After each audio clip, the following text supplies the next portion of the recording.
What's up, Hoopers? It's Coach Alex from Think Pro Basketball, and in today's video, we're gonna go over how to use a screen properly. Let's get started. All right, Hoopers, well, in this video, we're gonna go over 5 different topics to help you think about how to use a screen properly. Now me, I use a lot of screens in my days playing in a pick and roll system, so I'm gonna show you a couple of key pointers that I use and I think that are really important to be successful in a pick and roll situation. All right, so right here, my main man, give a round of applause for my guy, Buddy. Buddy is gonna be my screener throughout this video as we illustrate and talk about different topics.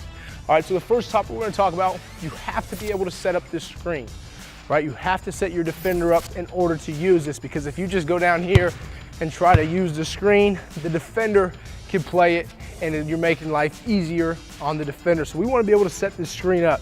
So a lot of the times what I like to do is either just back my defender down, back them down, and either I'm getting lower than the screen or I'm a step above it, so when I do come off, I can just come off shoulder to shoulder, or if I'm here and I'm a little lower, now my defender definitely has to make a decision. I'm almost forcing them to go under the screen, okay?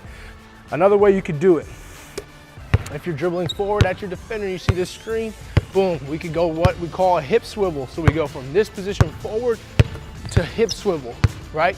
To having one foot facing the baseline and the back is facing the sideline. So again, as you see that, we're here, hip swivel, boom. Same thing, if I go between the legs, boom. Now I'm setting my defender up. My defender's now on my hip. I'm setting them up and I'm ready to use the screen. So the first thing you have to do is this in order to set your defender up and be able to use a screen successfully. Again, we don't want to just come off, you know, without giving our defender something to think about. We want to get down here, whether you back them down, boom, or you use the hip swivel method.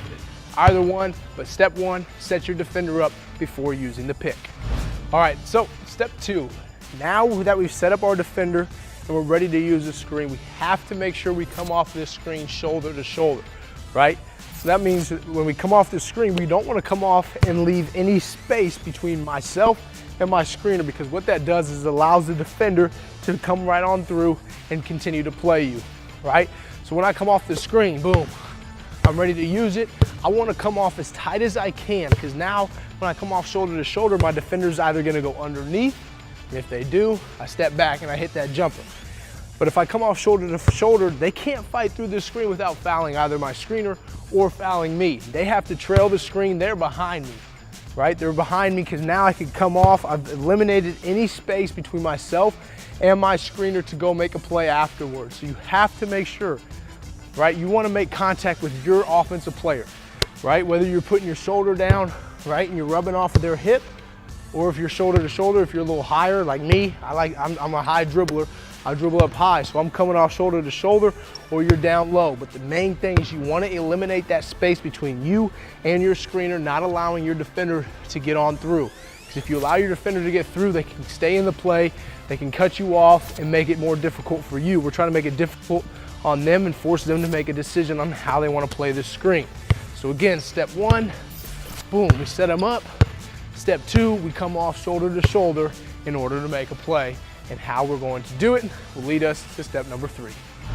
All right, so we're now on step 3. Step 1, again, was to set up your defender, making sure that you're ready to use the screen. Step 2, we are going to come off the screen. We're coming off the screen shoulder to shoulder, not allowing my defender here to get through. All right, so now I got my other man out here. It's my guy, got Buddy and Guy. It's funny how I said that. Anyways, now we're going to be talking about how to read this defender. Okay, we want to read this defender. So when we come off the screen, number 1, we set up our defender, boom, I got him here. Now I'm ready to use the screen and I come off shoulder to shoulder. So the first thing, if Guy is trailing me, my read is the guy guarding my screener, the guy guarding Buddy. Not this guy, but the defender that's guarding Buddy, right? So I've got to come off and now I've got to read what they're doing. Are they sagging off where I can pull up into my jump shot?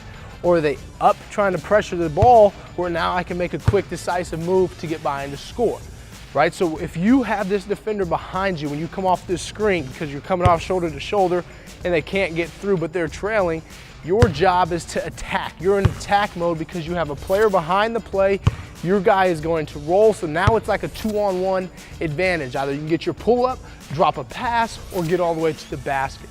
So you have to read that. If your defender chases over the top, you get downhill and you attack. All right, now, if this defender reads this, where I come off this screen, boom, and he comes underneath, right? So when I come off, he comes underneath, that's when I want to stop behind this screen and shoot. Because when I come off the screen, Buddy's gonna do his job and he's gonna roll. And he's gonna roll right into my defender, which is then gonna allow me to go from here, boom. I see him go underneath the screener. I can just rise up right into a nice step behind jumper off of that screen. So if your defender goes under, you wanna be able to come off and shoot the basketball. Or if you think that you had that advantage, that speed advantage, to come off, even though they're gonna try to meet you on this other side, and you can get by them with a quick move, that's fine as well. But a lot of the times, if a defender goes under your screen, you just wanna stop behind, rise up, and knock it down. So that's step 3, being able to read your defender. Again, step 1, set your defender up, set the screen up before you use it. Step 2, come off shoulder to shoulder.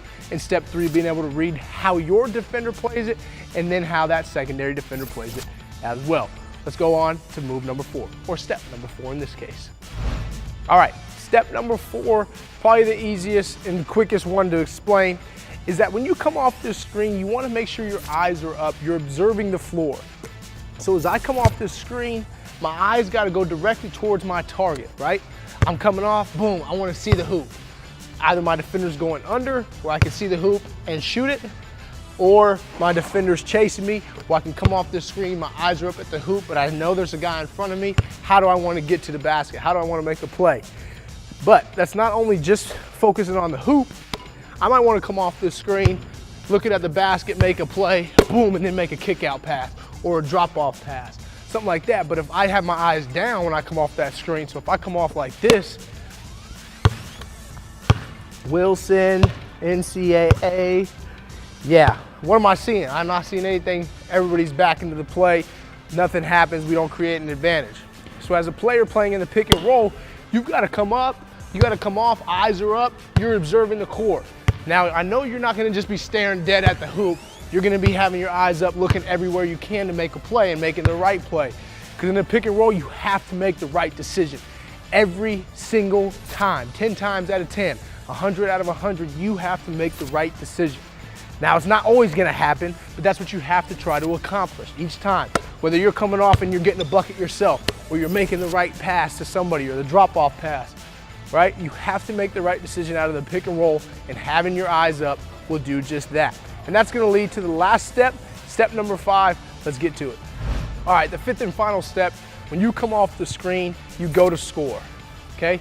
You go to score, you attack. Now, going to score doesn't mean you just go in here and throw some stuff up at the basket. Going to score and being in attack mode will allow you to, number 1, either get your own shot, create something for yourself, or create something for your teammates. Because if you're going in here and you're thinking about scoring the basketball, then defenders are gonna collapse. Defenders are gonna react to what you're doing. Boom, kick out pass. Ooh, lob game, drop off pass. Ooh, kick out to a shooter. Different things open up, okay? But if you go in here and all you're thinking is to pass, defenders don't even have to play you. It becomes a 4-on-5 game. But if you come off that screen and you're in attack mode, you're ready to put the ball in the basket. Boom, boom. Oh, here comes the defender. Oh, kick out pass, shooter wide open. Oh, they don't come over, easy bucket off the glass. Okay, you open your options with the way that you attack, the way that you think to score the basketball. Took me a while to learn that playing in the pick and roll, but I did, and once I figured it out, you know, numbers start going up, whether it's scoring, your assist, plays that you make, hockey assist, which means you make one pass and then that pass goes to somebody else, right? You open up opportunities when you're in attack mode. You create things to happen when you're in attack mode and you're ready to score the basketball, okay? So you wanna come off this screen, boom. Step 1, set my defender up. Step 2, coming off shoulder to shoulder, okay? Step 3, reading that defender, what are they doing? Step 4, my eyes are up. And step 5, you're attacking to the basket. Okay, so you gotta put it all together, boom. Eyes up, eyes up. You put it all together, you become a great pick and roll player. 5 easy steps, work on them, and you'll be a pick and roll master. All right, Hoopers, there's 5 steps to become a better player and a better scorer off of the pick and roll. If you like today's video, go ahead, click the like button, and also leave a comment, but most importantly, click that subscribe button. Check out all the great content that we have on Think Pro Basketball, because we are trying to provide you the opportunity to improve your game and take it to the next level. Now it's your turn to get out there, hit the gym, hit the court, put the work in, work on becoming a great pick and roll player to create opportunities and scoring chances for yourself and your teammates. All right, so until I see you again next time, remember to always keep hooping.